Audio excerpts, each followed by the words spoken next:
বন্ধু, পৃথিবীর মানুষগুলো দেখবে কবরটা মাত্র 3.5 হাত মাটির ঘর। যখন তিনি নবী সম্পর্কে উত্তর দিবেন, বুখারী শরীফের মধ্যে এসেছে হাদিস খানা, অনেক বেশি নবী প্রেমিক, আল্লাহ রাব্বুল আলামিনের সচ্চা প্রেমিক, আল্লাহর পাগল, 100% ইমানদার। ওনার 3টা প্রশ্ন হবে না। কিরামান কাতিবিন কাঁদে বসিয়া,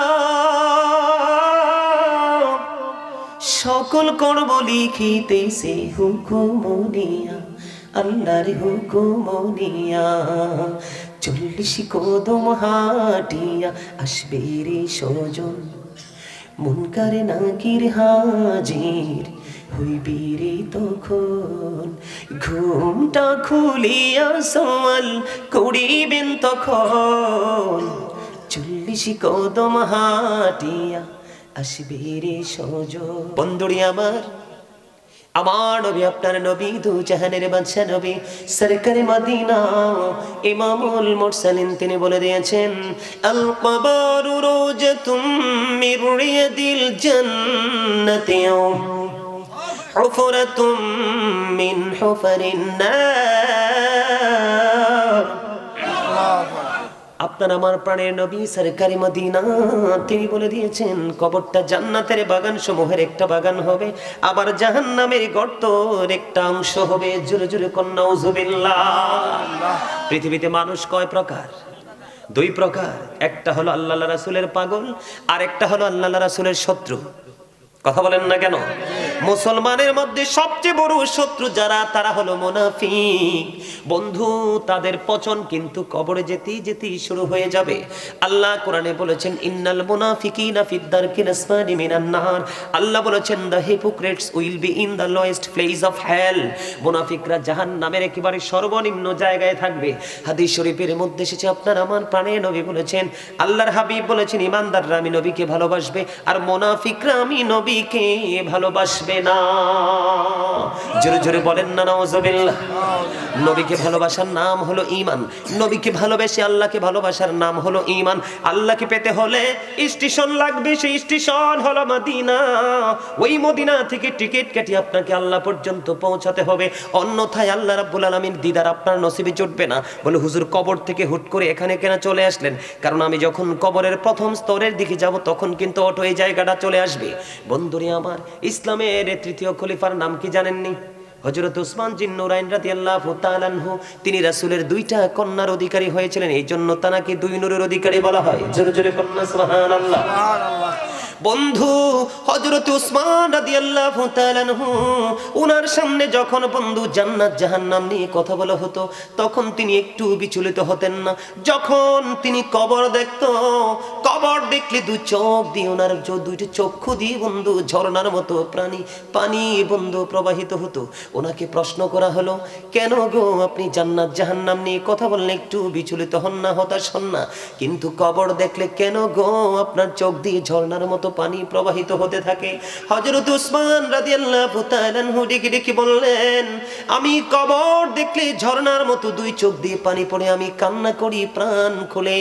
তার কারণ হলো, কবর হলো বর্জুকি জীবনের প্রথম স্তর। যদি কোনো মানুষ কবরের এই জায়গাটা যদি সে ক্লিয়ার করতে পারে, এই জায়গাটা যদি সে উত্তীর্ণ হতে পারে, অতিক্রম হতে পারে, বাকি একটা ধাপেও তার কোনো টেনশন নেই।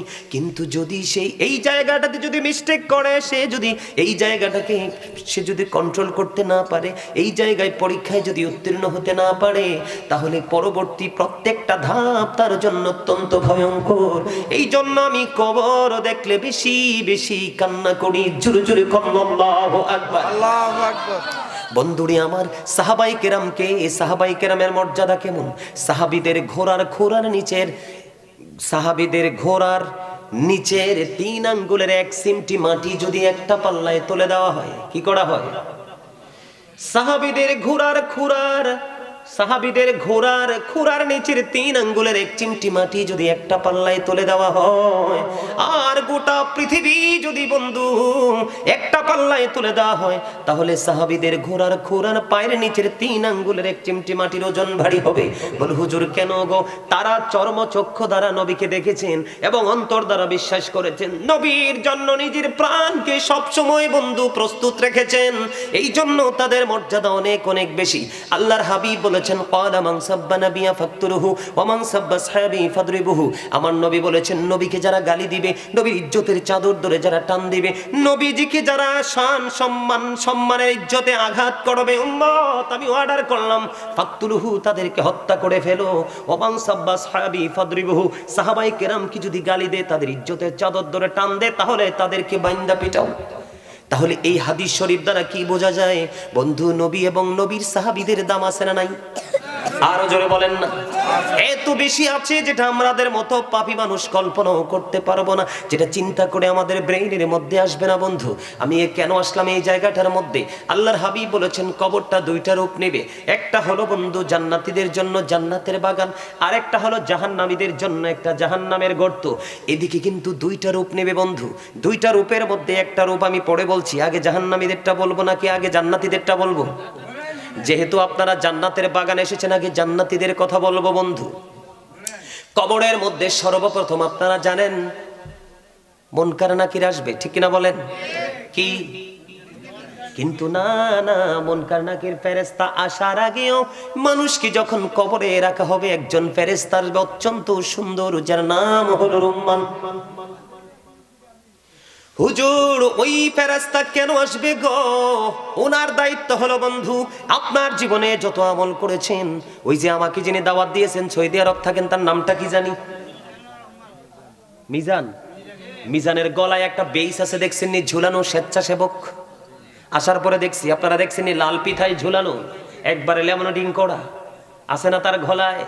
বন্ধু দেখেন কবর কত ভয়ঙ্কর। ওখানে আপনি একেবারে একা হবেন, নিঃস্ব হবেন। কত কিছু করেছেন বউয়ের জন্য, মা বাবা ভাই বোন আত্মীয় স্বজন পাড়াপড়শির জন্য, কেউ আপনার সেই দিনের দুঃখের ভাগটা নিতে আসবে না। বন্ধু, কবরে রুম্মান ফেরেশতা যাবে, যাওয়ার পরে আপনাকে বলবে, আমাকে বলবে, তোমার জীবনের সবগুলো কর্ম লিপিবদ্ধ করো। বন্ধু, ভালো ভালো কর্মগুলো লিখবে হাসি খুশি ভাবে, মন্দ কর্মগুলো লিখতে চাইবে না। ও বন্ধু, অনেক বড় ঘটনা, অনেক বেশি বিকট প্রহারের কারণে বন্ধু তিনি কি করবেন? লিখবেন। লেখার পরে রুম্মান ফেরেশতা তার আমল নামাটা তার গলার মধ্যে ঝুলিয়ে তিনি প্রস্থান করবেন। করতে করতে ওই যে মুনকার নাকির 2জন ফেরেশতা, বন্ধুরি আমার, কালো বর্ণের নীল চক্ষু হবে তাদের, কালো বর্ণ হবে, চক্ষুগুলো হবে নীল। কবরের মধ্যে প্রবেশ করবে। কবরের মধ্যে প্রবেশ করার পরে বন্ধু তাকে উঠাবে। উঠানোর পরে প্রশ্ন করবে আপনার রাসূল সম্পর্কে, তোমাদের মধ্যে যেই নবী আল্লাহ রাব্বুল আলামিন পাঠিয়েছিলেন, ওই নবী সম্পর্কে তোমার মন্তব্য কি, চিন্তা কি, ভাবনা কি, মনোভাব প্রকাশ করো। তখন বন্ধু মুমিন যারা, কারা?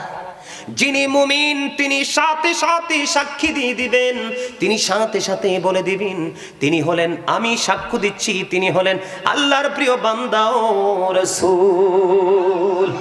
জোরে জোরে সুবহানাল্লাহ, আর জোরে বলেন না সুবহানাল্লাহ। সুবহানাল্লাহ ওয়া হামদুলিল্লাহ, লা ইলাহা ইল্লাল্লাহ। সুবহানাল্লাহ ওয়া হামদুলিল্লাহ, লা ইলাহা ইল্লাল্লাহ, লা ইলাহা ইল্লাল্লাহ, লা ইলাহা ইল্লাল্লাহ। আরশি কুরসি লৌহ কলম সৃষ্টি যাহার অসিলা, আরশি কুরসি লৌহ কলম সৃষ্টি যাহার অসিলা। নিজে আল্লাহ খুশি হইয়া নাম রাখিলেন হাবিবুল্লাহ। সুবহানাল্লাহ,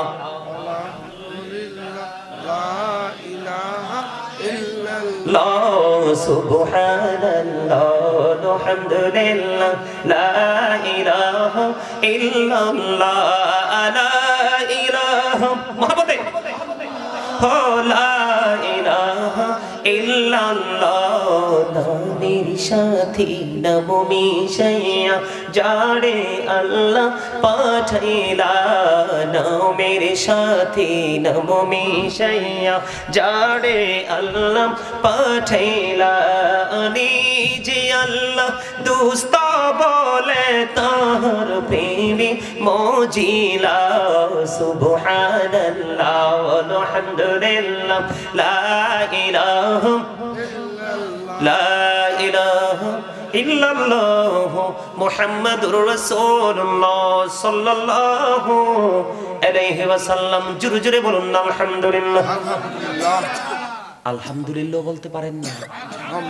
হায় আল্লাহ, আলহামদুলিল্লাহর মানে কি জানেন? আরে আপনারা তো আল্লাহ চাইলে কুকুর বানাইতে পারতো, বিড়াল বানাইতে পারতো, টোলা বানাইতে পারতো, পারতো না? আল্লাহ চাইলে বানাইতে পারতো না? আল্লাহ বানাইছে কি? মানুষ। শ্রেষ্ঠ সম্মান দিয়েছেন, তার মধ্যে আরো বেশি সম্মানী আখিরি নবীর উম্মত। আপনি কি জানেন আপনার সম্পর্কে আল্লাহ কি ওয়াজ করেছে কোরআনে? ফি আই সূরাতিন মা শাআ রাক্কাবাক। আল্লাহ বলে আল্লাহ ক্রিয়েটেড দ্য মাইন্ড। আল্লাহ বলেন মানুষকে আল্লাহর ইচ্ছে মতো করে গঠন করেছেন, ক্রিয়েট করেছেন নিজের মন মতো করে। আপনি কি আল্লাহর মন মতো চলছেন? আরে মিয়া, প্রশ্নের উত্তর তো থাক দূরের কথা, মিয়া ফেরেশতা দেখলে আমার মনে পায়খানাই করে দিবেন। তবে পায়খানাও আসবে না, এটা পেটের মধ্যেই যন্ত্রণা দিবে। কি কোন? যেই মা মুসলমান মিয়া আমরা, অল প্রেইজ ইজ টু আল্লাহ, সমস্ত প্রশংসা আল্লাহর জন্য। কেন? মানুষ বানাইছে এবং আরো হাত পা চোখ কান সবকিছুকে ইনটেক করে দিয়েছেন, কোনো অংশে কোনো গলদ নেই। সূরা ৩ খুলে দেখেন, লাকাদ খালাকনাল ইনসানা ফি আহসানি তাকওয়িম। আসমান জমিন চন্দ্র সূর্য সবকিছুর চাইতে সুন্দর করে বানাইছে আল্লাহ মানুষকে। আজকে সেই মানুষ পথভ্রষ্ট, জাহান্নামের কীট হিসাবে রূপান্তরিত হচ্ছে। জোরে জোরে কন্যা নাউযুবিল্লাহ। আল্লাযী খালাকাল মাউতা ওয়াল হায়াতা লিয়াবলুওয়ান নাস, যিনি জীবন সৃষ্টি করেছেন, মৃত্যু সৃষ্টি করেছেন। কেন জানেন? মানুষকে পরীক্ষা করার জন্য। আজকের এই মাহফিল আপনাদের এটা কি? চৌবিপুর ইসলামী মানব কল্যাণ ফাউন্ডেশনের উদ্যোগে দ্বিতীয় বার্ষিক তাফসীরুল কোরআন মাহফিলের আয়োজন করেছেন। এই চৌবিপুরের মানুষের জন্য আজকের এই মাহফিল হলো পরীক্ষা। আজকে তাদের এক্সাম চলতেছে। কি চলতেছে? এক্সাম চলতেছে। আজকে কেউ হারবে, কেউ জিতবে, কেউ নিষ্পাপ হবে, কেউ অনেক বড় পাপী হয়ে কবরে যাবে, ঘরে যাবে। সম্মানিত উপস্থিতি, আপনারা তো মনে করেন যে এটা একটা জাস্ট ফর্মালিটি, আর এটা তো সব এলাকায় হয়। এটা জান্নাতের বাগান, চারপাশে আছে রহমতের ফেরেশতারা। আপনার বাড়ির আঙ্গিনায় নাই? আজকে চারপাশ রহমতের ফেরেশতারা ঘেরাও করে রেখেছেন। বন্ধুরে আমার, বলতেছিলাম হৃদয়ে জানা না খোলে, সবাই শোনেন। যখন প্রশ্ন করতে দেরি রে, নবী সম্পর্কে উত্তরটা তাৎক্ষণিকভাবে দিয়ে দিবেন। দিতে দেরি রে ও বন্ধু, দৈর্ঘ্য এবং প্রস্থ বুঝেননি? ফাতাইল্লা দিগিল্লা আঞ্চলিক ভাষা, ঠিক না? ফাতাইল্লা হইল এমনে, আর হেমনে হইল দিগিল্লা। যেমন আপনাদের এই প্যান্ডেলটা এমনে যদি দড়ি কি বলেন ফাতালে, আর এমনি যদি দড়ি কি দিগালে, ঠিক না বে ঠিক? এটাকে স্মার্ট ভাবে যদি বলি বাংলা ভাষায় দৈর্ঘ্য এবং প্রস্থ। বন্ধু, পৃথিবীর মানুষগুলো দেখবে কবরটা মাত্র 3.5 হাত মাটির ঘর। যখন তিনি নবী সম্পর্কে উত্তর দিবেন, বুখারী শরীফের মধ্যে এসেছে হাদিস খানা, অনেক বেশি নবী প্রেমিক, আল্লাহ রাব্বুল আলামিনের সচ্চা প্রেমিক, আল্লাহর পাগল, 100% ইমানদার। ওনার 3টা প্রশ্ন হবে না, প্রশ্ন হবে মাত্র একটা। যেই প্রশ্নটা হবে শুধুমাত্র আল্লাহর প্রিয় হাবিবুল্লাহকে নিয়ে। বন্ধুরে আমার, ওই ব্যক্তিটাকে যখন প্রশ্ন করলো তিনি উত্তর দিয়ে দিলেন, আমি সাক্ষ্য দিয়ে দিলাম আইউনি হলেন আল্লাহর বান্দা এবং আল্লাহর প্রিয় হাবিব, আল্লাহর বান্দা এবং আল্লাহর প্রিয় রাসূল। জোরে জোরে কন্না সুবহানাল্লাহ। বন্ধুরে আমার, বলতে দেরি রে ও বন্ধু, বলতে দেরি। তখন তার কবরটা দৈর্ঘ্য এবং প্রস্থে 70 গুণ বৃদ্ধি করে দেওয়া হবে। জোরে জোরে কন্না সুবহানাল্লাহ। বন্ধুরে আমার, গায়েব থেকে আওয়াজ আসবে, তার কবরটাকে জান্নাতের বাগান বানিয়ে জান্নাতি বিছানা বিছিয়ে দাও, একেবারে নিয়ামতে পরিপূর্ণ করে দাও। ও বন্ধু, বলতে দেরি। এবার ওই ফেরেশতা দুজন কি করবে? তুমি তোমার কাজ হলো, এর মধ্যে হাদিস শরীফের মধ্যে এসেছে, যিনি নিয়ামতটা পেয়ে যাবে উনি বারবার বলবে আমি আমার আওলাদের কাছে আবার ফিরে যেতে চাই। না না, আর তো সুযোগ নাই।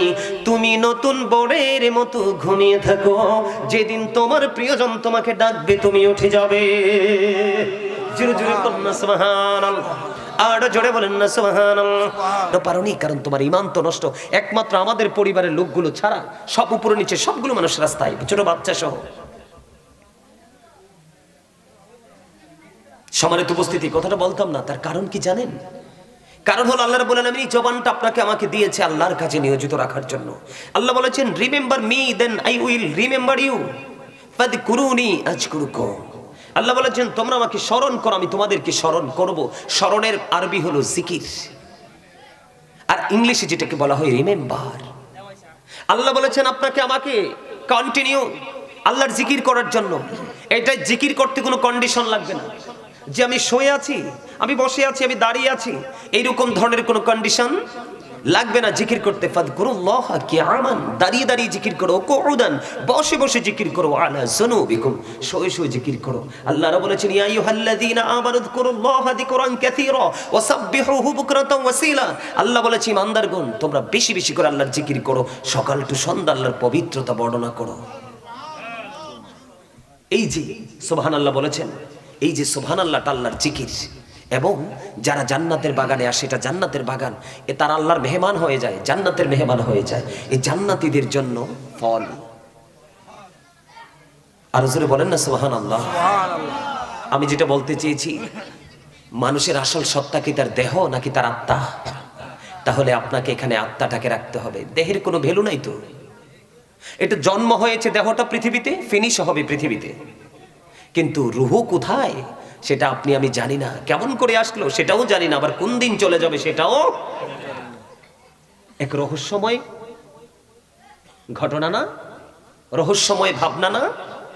সম্মানিত উপস্থিতি, আপনার আমার এই যে দেহ থেকে যখন আত্মাটা বের হয়ে যায় তখনই আপনি আমি মৃত। তখন কিন্তু আপনাকে আমাকে, যতই প্রিয় মানুষ হোক, আপনাকে আমাকে আর এই মাটির উপরে কেউ, হাজার ঝড় তুফান বৃষ্টি প্রতিকূল অবস্থা আসুক না কেন, আপনার ঠিকানা কোথায়? 3.5 হাত মাটির ঘর, যেটাকে সাধারণ ভাষায় বলা হয় কবর। আল্লাহ বলেছেন وَإِذَا الْقُبُورُ بُعْثِرَتْ عَلِمَتْ نَفْسٌ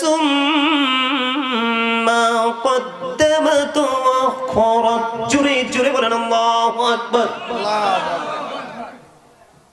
আল্লাহ কি বলে জানেন? কবরটা যখন ওপেন হয়ে যাবে, কি হয়ে যাবে? ওপেন হয়ে যাবে, প্রত্যেকেই দেখতে পারবে, জানতে পারবে কে কি করেছি আর কি করেনি। আপনি আমি প্রাউড ফিল করার মতো কোনো কিছুই নেই। এখনো সময় আছে, সচেতন হন। পৃথিবীতে সবকিছু লুকানো যায়, টাকা দিয়ে, পয়সা দিয়ে, টেলিফোন দিয়ে, বিভিন্ন ধরনের অপকৌশল করে অন্যায়কে ঢাকা যায়। ভালো কাজ কেউ ঢাকতে চায় না, চায় সবাই এটাকে আরো কি করা যায়, এটাকে আর উন্মুক্ত করা যায়, স্বাধীন করা যায়। কিন্তু অন্যায় যখন করে এটাকে ঢাকতে চায় এবং ঢেকেও ফেলে মানুষ। এই জন্য আল্লাহ রাব্বুল আলামিন বলেছেন কবরটা যখন কি হয়ে যাবে, ওপেন হয়ে যাবে, উন্মোচিত হয়ে যাবে, তখন আপনি আমি আমরা প্রত্যেকে দেখতে পারবো, জানতে পারবো কে কি করেছি আর কি করিনি। বাঁচতে পারবেন সেদিন। দোকানে, সৌমনিতে, বাজারে, শপিং মলে কোনো কোলাহল পরিবেশে যখন সিসিটিভি লাগায়, আপনি আতঙ্কে কোনো ভালো কাজ, কোনো গর্হিত কাজ আমরা করি না, ভয় পাই, কারণ ওখানে আমরা ক্যামেরাবন্দি হয়ে যাব। প্রশাসন আমাদেরকে ধরে ফেলবে, আইডেন্টিফাই করতে পারবে। কিন্তু ওখানটাকে আমরা এত ভয় পাই, কিন্তু চিরস্থায়ী যে সিসিটিভি 2 কাঁধে দুটো আছে, সেটার চিন্তা কিন্তু আমরা একবারও জানেন। সেটার নাম কি? কেরামান কাতিবিন কাঁদে বসিয়া, সকল কর্ম লিখিতেছে হুকুমনিয়া, আল্লাহর হুকুমনিয়া। 40 কদম হাটিয়া আসবে রে সজন, মুনকার নাকির হাজির হইবি রে তখন। ঘুমটা খুলিয়া সওয়াল করিবেন তখন, 40 কদম হাটিয়া আসবে রে সজন। কি সওয়ালের কি জবাব হইতে যে পারে, সময় থাকিতে অমর জানিও তারে, অমর জানিও তারে। 40 কদম হাটিয়া আসবে রে সজন, মুনকার নাকির হাজির হইবে রে তখন। ঠিক না ঠিক? আরো জোরে বলেন ঠিক না ঠিক? এটা কি আপনার আমার জীবনে আসবে না সেই দিনটা? আরো জোরে বলেন আসবে না? কিন্তু কোন দিন কোন অবস্থায় কখন আসবে সেটা আমরা কেউ জানি না। জানি? আপনি আপনার অসুবিধা হয় না? বসবেন না ইনশাআল্লাহ। আলহামদুলিল্লাহ, আলহামদুলিল্লাহ বলেন। আমার কথাগুলো কি আপনারা বুঝতেছেন? আমার কাছে খুব আফসোস লাগে, আপনারা তো আমারই, আপনারা মুসলমান না?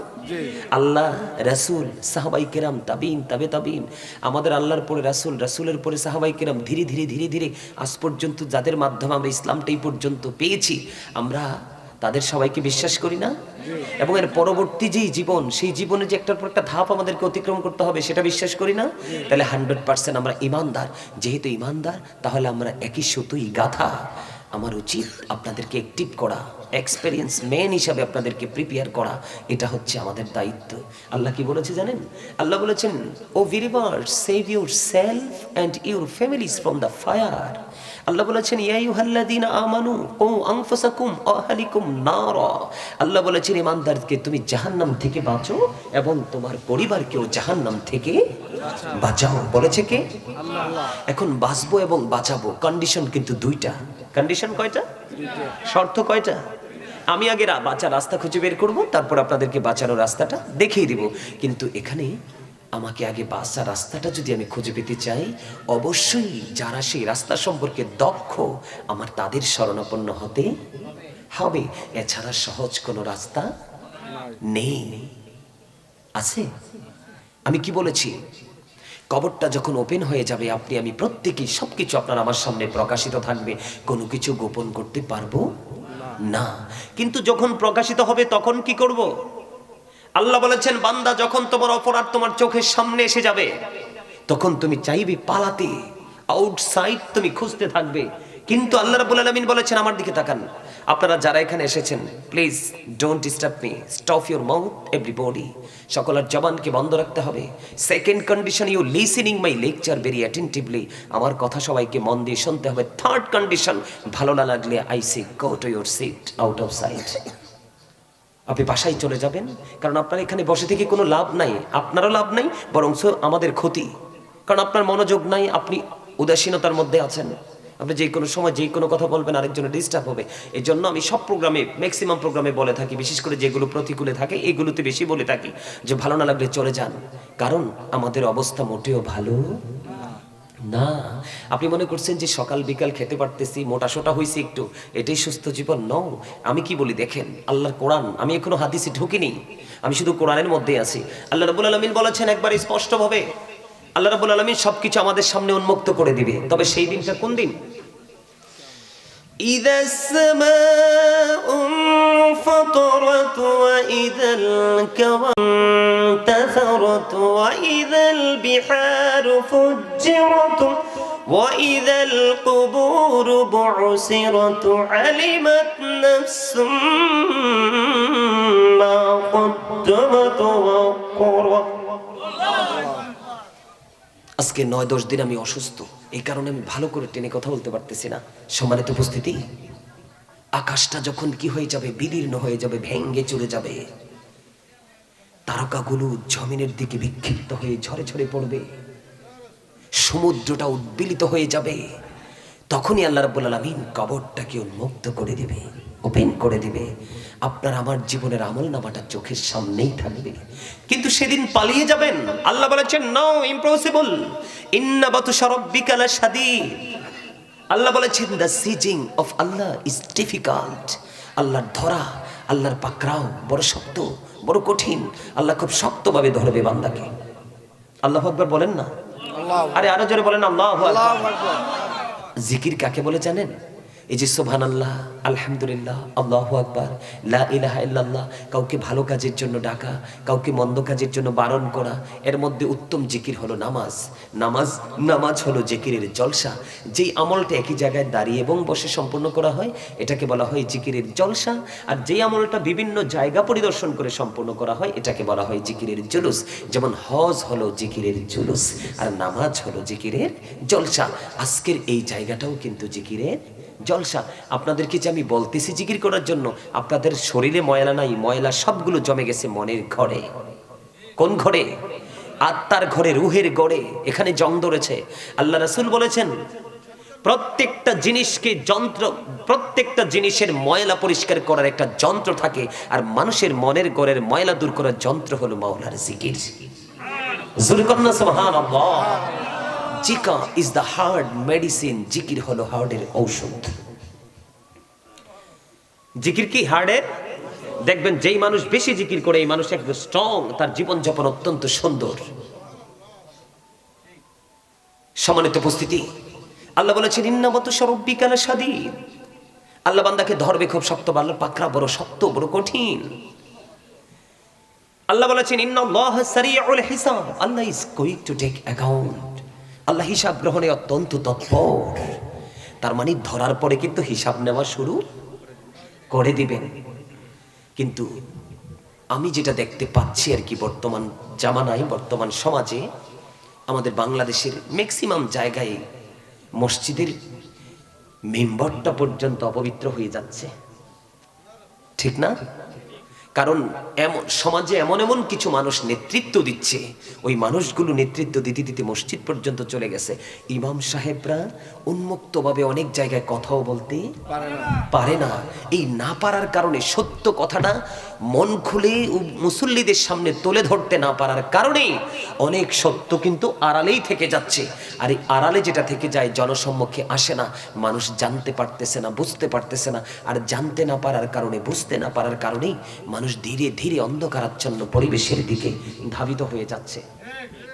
সম্মানিত উপস্থিতি, আজ থেকে আরো 10-15 দিন আগে আমাদের কুমিল্লা শহরে, জায়গাটার নাম বলবো না, এক মসজিদে আপনার খতিব সাহেব সুদ নিয়ে ওয়াজ করছে। কি নিয়ে? সুদ নিয়ে ওয়াজ করেছেন। ওয়াজ করার পরে উনি নামার সাথে সাথে ওনাকে বলছে আপনি আর আগামী জুমায় আসতে হবে না, সভাপতি সাহেব বলেছেন। আপনারা নাউজুবিল্লাহ বলতে পারেন না? আপনি বলেন যেই মসজিদে সুদের কথা বলা যাবে না, এই সমাজ কি জীবিত না মৃত? সম্মানিত উপস্থিতি, আমাদের দুঃখের কোনো শেষ, আফসোসের কোনো শুরু আছে, শেষ নেই। এতটাই অন্ধকারাচ্ছন্ন পরিবেশের দিকে আমরা যাচ্ছি। আমার দিকে তাকান। দুঃখজনক হলেও সত্য, আল্লাহ রাব্বুল আলামিন বলেছেন লা ইয়ামুতু, people will not die that day. মানুষ সেদিন আর মরতে পারবে না। ফিহা ওয়ালা ইয়াহইয়া, people will not be able to live that day. সেদিন মানুষ বাঁচতেও পারবে না। আল্লাহ বলেছেন ওমা হুম আনহা বিগাইবিন, people will not be able to escape that day. সেদিন মানুষ সেখান থেকে পালাতেও পারবে না। আল্লাহু আকবার বলেন না। দেখেন তো পরকালটা কতটা ভয়ঙ্কর। বাঁচারও সুযোগ নাই, মরারও সুযোগ নাই, পালাবারও সুযোগ নাই। আবার আপনি উন্মুক্তও না, আপনাকে কিন্তু ধরবে খুব শক্তভাবে। জীবনে কি কি করেছেন আল্লাহ রাব্বুল আলামিন কোরআন শরীফের 30 পারায় সূরা ইনফিতরের মধ্যে আল্লাহ নিজে ওয়াজ করতেছেন। আল্লাহ বলতেছেন যে কবর যখন ওপেন হয়ে যাবে, তোমরা প্রত্যেকের সামনে সবকিছু কি থাকবে। এই জন্য আমার রাসূল বলেছেন আল কবরু রওজাতুম মির রিয়াদিল জান্নাতি আও হুফরাতুম মিন হুফারিন নার। ক্ষয় বিনাশ নেই। আত্মা কখনো নিশ্চিহ্ন নির্মূল হয় না, বডিটা পচে যায়, গলে যায়। সম্মানিত উপস্থিতি, আপনাদের কাছে কি মনে হয় আপনারা অনেক বড় লোক, আপনাদের ঘরের দরজা অনেক স্ট্রং, শক্ত, আজরাইল আসতে পারবেন আপনাদের কাছে? পারবে? তো যেহেতু আজরাইল আসতে পারবে এই সম্ভাবনাটা আপনাদের আছে, তাহলে তো আপনাদেরকে নিরহংকার হওয়ার কথা ছিল। আমার কাছে মনে হচ্ছে আপনারা অনেক বেশি প্রাউড ফিল করেন, অনেক বেশি অহংকারী। Allah does it like the proud. Allah অহংকারীকে পছন্দ করেন না। ইন্নাহু লা ইউহিব্বুল মুস্তাকবিরিন। অসুস্থ মানুষকে নিয়ে সুস্থ মানুষের পথ চলা সম্ভব? কথা বলেন। উনি নিশ্চয়ই একজন প্রতিনিধি, ওনার আশা দেখে আমি বুঝতে পারছি। হ্যাঁ, আমি বুঝতে পারছি ওনার গেট আপ দেখে। আপনি বলেন, আপনার ওয়ার্ড বা ইউনিয়ন যদি অসুস্থ হয়, আপনার পক্ষে কি স্বাভাবিকভাবে চলা সম্ভব হবে? কখনোই সম্ভব হবে না, এটা অসম্ভব। বাংলাদেশের অবস্থা এতটাই প্রতিকূলে চলে গেছে, এতটাই প্রতিকূলে চলে গেছে, সুস্বপ্ন, রঙিন স্বপ্ন দেখার কোনো সুযোগই আমাদের নেই। এটা দিন যত যাচ্ছে তত বেশি এই রঙিন স্বপ্নগুলো আমাদের জীবন থেকে হারিয়ে যাচ্ছে। এটার জন্য কারণ হলো আমাদের জীবনকে সাজানোর, পরকালকে গোছানোর যেই রাস্তা, সেই রাস্তাটা একটা রাস্তা, সেটা হলো ইসলাম। সেটা কি? কথা বলেন।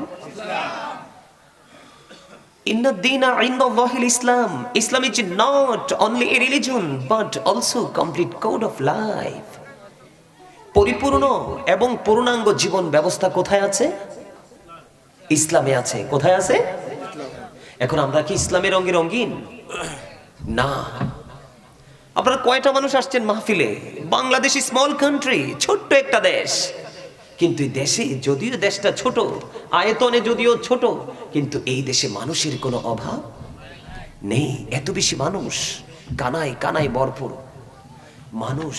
কিন্তু দুঃখজনক হলেও সত্য, আজকে পবিত্র যে কাজগুলো, এই পবিত্র কাজগুলোতে মানুষকে খুঁজে পাওয়া যায় না। মানুষকে কি করা যায় না? খুঁজে পাওয়া যায় না। পৃথিবীমুখী, আমার দিকে তাকান, পৃথিবীমুখী কর্মকাণ্ড যখন আপনি করবেন, দেখবেন মানুষকে আপনি তাড়াতেও পারবেন না। আপনার পিছু এমন ভাবে নিবে মানুষ। কি মনে করেছেন আপনারা পৃথিবীর সবকিছু নিয়ে যেতে পারবেন? আল্লাহ বলেছে, বান্দা সাবধান হয়ে যাও। সূরা আলে ইমরানের 185 নম্বর আয়াতের শেষ অংশে বলেছেন, ওয়ামাল হায়াতুদ দুনিয়া ইল্লা মাতাউল গুরুর। এই দুনিয়ার জীবনটি, পৃথিবীর জীবনটা, এটা একটা ধোঁকা, প্রতারণা, ছলনা ছাড়ার কিছুই নয়। আর কার জন্য ছলনাময় জীবনের সাথে নিজেকে কার জন্য যুক্ত করছেন? পরবর্তী নেক্সট যে জেনারেশন, তাদের জন্যই তো। কথা বলেন না কেন? কার জন্য করেছেন? আপনার পরবর্তী জেনারেশন কি, ওয়ারিস কি, আপনার ছেলে সন্তান, বিবি, বাল বাচ্চা, তাদের জন্যই তো। হ্যাঁ, আল্লাহ রাব্বুল আলামিন কোরআন শরীফের 19 পারা সূরা শুআরার 88 নম্বর আয়াতে বলেছেন, ইয়াউমা লা ইয়ানফাউ মালু ওয়ালা বানুন। ধন সম্পদ, সন্তান সন্ততি আপনার কিচ্ছু কাজে আসবে না। তো কার জন্য করছেন এত কিছু? আল্লাহ একদিকে বলছেন ধোকার মধ্যে আপনি আছেন, ধোকার মধ্যে নিমজ্জিত আছেন, প্রতারণার মধ্যে আছেন। আরেকদিকে আল্লাহ বলছেন, যাই করে যাচ্ছ এগুলো কিন্তু তুমি তোমার সন্তানের জন্য করে যাচ্ছ, এগুলো তোমার জন্য 1 সেকেন্ডের জন্য কাজে আসবে না। আমাকে একটা বিষয় দেওয়া হয়েছে কবর হাসর নিয়ে আজকে, তার মানে ফিউচার, বর্জক, গোপনীয় যেই জায়গাটা, যেই জায়গা সম্পর্কে এই পৃথিবীর কোন সৃষ্টির ধারণা করার কোনো ক্ষমতা নেই। আমি আজকে সেই ফিউচার নিয়ে আপনাদের সামনে একটু আলোচনা করব, তবে বেশিক্ষণ না, কারণ আপনাদের কন্ডিশন মোটেও ভালো না। একটা ফ্যামিলিতে যদি 8 জন সদস্য থাকে, একজন অসুস্থ হলে 7 জন তাকে টেক কেয়ার করতে পারে। কয়জন? 7 জন। আর 7 জনই যদি অসুস্থ হয়, একার পক্ষে সম্ভব নয়। ওই 7 জনের সাথে যিনি সুস্থ আছে, উনি তাই ওই বাকি 7 জনের আগে তিনি মারা যাবে, শুধু মানসিক প্রেসার নিতে নিতে। আপনার কি জি, হ্যাঁ, না এগুলো বলতে পারেন না? বোবা, you are right, absolutely right answer. কিসের জন্য আসছেন পৃথিবীতে? গেট আপ দেখানোর জন্য? কি জন্য আসছেন? পেট ভরে খাওয়ার জন্য? ভালো ভালো ভালো পোশাক পরার জন্য? কি জন্য আসছেন? আপনি জানেন আপনাকে আল্লাহ কেন পাঠাইছে? এই মিয়াজ, ফার্স্ট টাইম যদি আমি বলি, আপনার যে জবানটা, বোবা মানুষ দেখেছেন যারা কথা বলতে পারে না? এই যে বোবা মানুষগুলো দেখেছেন, বোবা মানুষের পৃথিবীটা অন্ধকার, আপনার পৃথিবীটা আলোকিত। তার কারণ কি জানেন? ও কথা বলতে পারে না, এই জন্য অন্ধকার, আপনি পারেন, এই জন্য আপনার জন্য কি আলোকিত, তাই না? তা আল্লাহ আপনাকে এত সুন্দর জবান দিয়েছে, কেন দিলেন? আরেকজনকে দিলেন না, কেনই বা বন্ধ করে দিলেন? আমি ওই দিকে নিয়ে অবজারভেশন করব না। আমি যেহেতু ফিউচার নিয়ে কথা বলবো, ভবিষ্যৎ নিয়ে, বর্জকী জীবন নিয়ে কথা বলবো, আমি আপনাদেরকে বলতে চাই, সম্মানিত উপস্থিতি, সাবধান হয়ে যান। রেড সিগন্যাল একটার পর একটা আসতেছে। 4.6 মাত্রার ভূমিকম্প বাংলাদেশে এসেছে। আপনি সারাক্ষণ থাকেন ফেসবুক, টুইটার, ইনস্টাগ্রাম, ইউটিউব, তার মানে হলো অনলাইনে আপনি সারাদিন, রাত দিন 24 ঘন্টা আপনি অনলাইনে থাকেন। আমার নিজের চোখে যেটা, আমি প্র্যাকটিক্যালি যেটা পরিদর্শন করেছি, আমি রাত্রে প্রোগ্রাম করে এসেছি, আমি ঘুমন্ত অবস্থায় দেখলাম যে আমি তো 2য় তলায় ছিলাম, বিল্ডিং এর ঝাঁকাঝাঁকিতে আমার ঘুম ভেঙে গেছে। ঘুম ভাঙার পরে আমি দেখলাম যে পুরো বিল্ডিংটা নাচানাচি করতেছে। তখন আমি দৌড় দিয়ে আমি আমার বারান্দায় গেলাম। বারান্দা যাওয়ার পরে দেখলাম আমাদের উপরের এবং আমাদের নিচের যতগুলো মানুষ, সবগুলো মানুষ রাস্তায়। আল্লাহ কি রাস্তায় তোমাকে দেখে না? তুমি সারাটা মাস, সারাটা বছর, তুমি 24 আওয়ার তুমি কি করো? যেই অনলাইন নিয়ে থাকো, অনলাইনটাকে তুমি গড়ে রেখে তুমি নিজেই তো অনলাইন হওয়ার জন্য বাইরে চলে গেছো। মুরব্বীদের অন্তর আল্লাহ রাসূলের ভালোবাসায় ভরা, যুবকদের অন্তর হিংসা, নোংরামি আর আত্মগরিমায় ভরা। তবে সব যুবক না, কিছু যুবক আছে ব্যতিক্রম। আমার বাসার সামনে একটা যুবক আছে, তোরা দেখোস নি রে? আমার বাসার সামনে একটা যুবক আছে, ছেলেটা একবার স্লিম, ভার্সিটিতে পড়ে। সে, আমি দেখতে পাইছি, আজানটা দিতে দেরি একটা জায়নামাজ হাতে নিয়ে বিদ্যুৎ গতিতে মসজিদের দিকে ছুটবে। আজান দিলে তার কোনো কথা নাই। আপনার মসজিদ থেকে নামাজ শেষ করে এসে যদি কথা বলে, সে বলবে। এইরকম সব সমাজের মধ্যেই কিছু ব্যতিক্রম যুবক আছে। ওই যুবকগুলোকে দেখে তোমাদের শিক্ষা নেওয়া উচিত। আমি তোমাদেরকে একটা কথা বলবো আজকে, যুবকরাই কিন্তু আগামী দিনের ভবিষ্যৎ। তোমরা যদি এখন থেকে তোমাদের সমাজকে সুন্দর রূপে রূপান্তরিত করার চেষ্টা না করো, হয়তোবা তোমরা আজকে যুবক আছো, কালকে বিয়ে করবে, তোমাদের পরবর্তী প্রজন্ম চলে আসবে। যখন পরবর্তী প্রজন্মটা, তোমাদের ওরসজাত সন্তানেরা যখন নষ্ট পথে হাঁটবে, তখন তোমরা বুঝতে পারবে এই যন্ত্রণাটা যে কত বিষাক্ত। আপনারা যারা বাবা হয়েছেন, মা হয়েছেন, সবাইকে, বিশেষ করে আমার মা যারা আছেন, তাদেরকে বিনীতভাবে আমি অনুরোধ করব, আপনারা বিশেষ করে সন্তানকে মানুষ করার জন্য গুরুত্বপূর্ণ ভূমিকায় থাকে মা, বাবা। কারণ জীবন জীবিকার জন্য বাবাকে ছুটতে হয় সকাল টু সন্ধ্যা। বাবা সন্তানকে সময় দিতে পারে না, মায়ের আদর্শেই বড় হয়। সম্মানিত উপস্থিতি, আজকের সমাজ, আজকের মুসলমান, আজকের দেশ ধ্বংস হওয়ার পিছনে মূল কারণটা হচ্ছে কি জানেন? একটা জায়গা, আমরা রাসূলের কোন আইনের তোয়াক্কা করতেছি না। তার কারণ আল্লাহর হাবিব বলেছেন, মেয়েটা যদি কান কাটা হয়, একটা বাসার বাদী হয়, একটা বাসার দাসী হয়, মেয়েটা যদি ফরজগার হয়, তুমি তার জাতকুল দেখার দরকার নাই, তুমি তাকে বিয়ে করে বউ করে ঘরে তুলে নাও। সুবহানাল্লাহ। আর মেয়েটা যদি অপূর্ব সুন্দরী হয়, অসভ্য হয়, বেয়াদব হয়, ইসলামী রঙে রঙিন না হয়, বাদশার ঘরের বেটিও যদি হয়, তুমি তাকে ঘরে তুলে এনো না। কারণ এটা হলো কি, পরবর্তী জেনারেশনকে আনার যে স্থান হচ্ছে এটা। কি আপনারা আমার কথা বোঝেন না? আপনি যদি বাজারে ধরেন, একটা সময় আসেন আমাদের দেশে একটা বৃক্ষ মেলা হয়, আপনি মেলায় গেলেন, আপনি গেছেন কিন্তু মিষ্টি তেঁতুলের চারা কিনতে, কি করতে? কিন্তু টক তেঁতুলের চারাটা এত সুন্দর, আপনি দেখে কিন্তু কিনে নিয়ে আসছেন। কারণ চারাটার গ্রোথ ভালো, অনেকগুলো ডালপালা মেলেছে, মনে হয়েছে যে অল্প দিনেই ফল দিবে। আসলে সেটা কিন্তু অল্প দিনে ফল দেওয়ার মতো করেই তারা আপনার বাজারে আনছে, আপনার দৃষ্টি কাড়ার জন্য। আর যেটা একটু মিষ্টি, এটা একটু কি, এটা একটু স্লো, ব্যতিক্রম, দেখতে এতটা গ্লেজি না, আপনার পছন্দ হয়নি। এখন এনে তো লাগাই দিলেন, তাড়াতাড়ি বড় হয়ে গেল, তেঁতুল পাকলো, আপনি পায়রা মুখে দিচ্ছেন, একেবারে কামড়ের সাথে সাথে চুল সব দাঁড়ায় গেছে। কি হয়ে গেছে? আমি আপনাদেরকে এক্সাম্পল দিচ্ছি সহজে বোঝার জন্য। এখন আপনি তেঁতুল গাছটার দিকে তাকায়া যদি মনে মনে কন, হাই রে, আমি তো ভাবছিলাম এই গাছে মনে হয় একেবারে মিষ্টি যে ল্যাংরামটা এটা ধরবো, আসলে এর চেয়ে বড় বোকা কি আর কেউ হইতে পারে? আপনি মিস্টেক কিন্তু শুরুতেই করেছেন, সুন্দর দেখে কিন্তু গাছ লাগাইছেন, আসলে এটা টক, তাও তেঁতুল। যতগুলো টক আছে সব টকের মধ্যে সবচেয়ে খারাপ টক হচ্ছে তেঁতুলের টক, যেটা বডিতে অনেক সময় ইনফেকশন করে, ব্লাডকে একবার ড্যামেজ করে দেয়। যদিও টক সাইট্রিক অ্যাসিড, এটা আপনার বডির দারোয়ান। আপনি যদি বেশি বেশি করে টক খাওয়ার অভ্যাস করতে পারেন, আপনি কিন্তু ইনশাআল্লাহ আপনি কিন্তু সহজে অসুস্থ হবেন না, কারণ এটা সাইট্রিক অ্যাসিড আপনার ভিতরে টক্সিন গুলো কেমন ভাবে গ্রাস করে, চিবিয়ে এটাকে একবারে মেরে ফেলে। কথা কি বুঝতে পারছেন আমার সম্মানিত উপস্থিতি? আসলে অনেক কথাই বলার ছিল, আর বলবো না। আমি আপনাদেরকে এইটুকু বলবো, ছেলে যখন বিয়ে করাবেন, ঘরে গিয়ে দেখবেন, ওই বাড়ি গিয়ে খোঁজ দেবেন মেয়েটা আল্লাহওয়ালা কিনা, তার মা আল্লাহওয়ালা কিনা, পরেশগার কিনা, পর্দা করে কিনা। আবার যখন মেয়ে বিয়ে দেওয়ার জন্য ছেলে যখন খুঁজবেন, ওই ছেলে খুঁজতে যাওয়ার পরও দেখবেন ছেলেটা পরেশগার কিনা, বাবাটা নামাজ পড়ে কিনা। যত বড়ই বিজনেসম্যান হোক না কেন, মরতে তো হবে। আর আপনাকে বাবা মা হিসাবে কিন্তু আপনাকে আল্লাহর কাছে জবাবদিহিতার আওতায় আসতে। আমার দিকে তাকান। Every parent should take care their children very carefully. প্রত্যেকটা পিতামাতার উচিত তাদের সন্তানের দায়িত্ব যত্ন সহকারে পালন করা। আর আমরা সন্তান হিসেবে আমাদের উচিত we should obey our parents. আমাদের প্রত্যেকের উচিত আমাদের পিতামাতাকে মান্য করা। আমার দিকে তাকান। আল্লাহ রাসূল বলেছেন, আদিবু আওলাদাকুম আলা থালাথি খিসালিন হুব্বি নবীকুম ওয়া হুব্বি আহলি বাইতিহি ওয়া আলা কিরাতিল কুরআন। আল্লাহ রাসূল বলেছেন, তোমরা তোমাদের সন্তানদেরকে তিনটি বিষয় শেখাও। হুব্বি নবীকুম, teach the love of the prophet, teach family love. ওয়া হুব্বি আহলি বাইতিহি, নবীর পরিবারের ভালোবাসা শেখাও, কারণ নবী এবং নবীর পরিবার দুজনকেই ভালোবাসা ফরজ, এটা আমাদের জন্য ঈমান। আপনি যদি তাদেরকে ভালোবাসতে গিয়ে বিন্দু পরিমাণ বেয়াদবি করেন, ঈমান চলে যাবে। সম্মানিত উপস্থিতি, আল্লাহ রাসূল বলেছেন, আলা কিরাতিল কুরআন, learn to recite the holy কুরআন।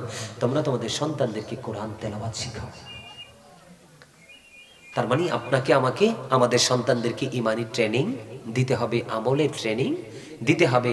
সন্তান যখন জন্মগ্রহণ করবে, করার পরে আপনি সন্তানের সুন্দর একটা নাম রাখবেন। 7 দিনের দিন, কয় দিনের দিন? পুত্র সন্তান হলে আপনি 1 বছরের 2টা ছাগল দিয়ে আকিকা দিয়ে দিবেন, তার সুন্দর একটা নাম রাখবেন, মাথার চুলগুলো ফেলে দিবেন। মেয়ে হলে 1 বছরের একটা ছাগল দিয়ে আকিকা দিবেন। কথা বুঝতে পারছেন? আর মার দায়িত্ব হলো 2 বছর সন্তানকে বুকের দুধ খাওয়ানো। ওমা সুবহানাল্লাহ বলেন না? আর সন্তানটা আসার সাথে সাথেই সন্তানের কানে আজান দিতে হবে। মা ফাতেমা রাদিয়াল্লাহু তাআলা আনহার সন্তান হযরতে হাসান রাদিয়াল্লাহু তাআলা আনহু যখন পৃথিবীতে এসেছেন, নবীজি আর নামাজের জন্য আমরা যেভাবে আজান দিই সেইভাবে তার কানে আজান দিয়েছিলেন। আজকে কি সেই সুন্নাহ আছে, আদর্শ কি আমাদের মাঝে আছে? তা আমরা ধ্বংস হব না তো কে হবে? আর মা তো বাচ্চা হওয়ার আগে ডাক্তার ডেট দিলে অপারেশন সিজারের জন্য আগেই প্রস্তুত থাকে, ঠিক না? আর বিশেষ করে বর্তমান সময় মেয়ে হইলে তো বাবা মা অভিশপ্ত, আর ছেলে হইলে তো চাঁদের দেশে তারা ভ্রমণ করতে যাবে, আনন্দের শেষ নাই। অথচ আল্লাহ রাসূল বলেছেন, আল্লাহ যখন খুশি হয় তখন 3টা কাজ করেন। কয়টা? একটা হলো পৃথিবীতে বৃষ্টি দেন, আরেকটা হলো পিতামাতার কোল জুড়ে দেন কন্যা সন্তান, আরেকটা হলো কারো বাড়িতে পাঠিয়ে দেন মেহমান। সুবহানাল্লাহ বলেন না? আল্লাহ যেগুলো আমাদের জন্য রহমত দেয় আর এগুলোতে আমাদের উপরে গজব হয়, বোঝা মনে হয় না? 3টা আল্লাহ খুশি হয়ে রহমত হিসেবে পাঠায়। মেহমান আইলে তো আপনি মুখ কালা করেন, খরচ লাগবে। কন্যা সন্তান হইলে তো আপনার মাথায় তো ছাড়ছে, আল্লাহ রে 5 লাখ বরাদ্দ।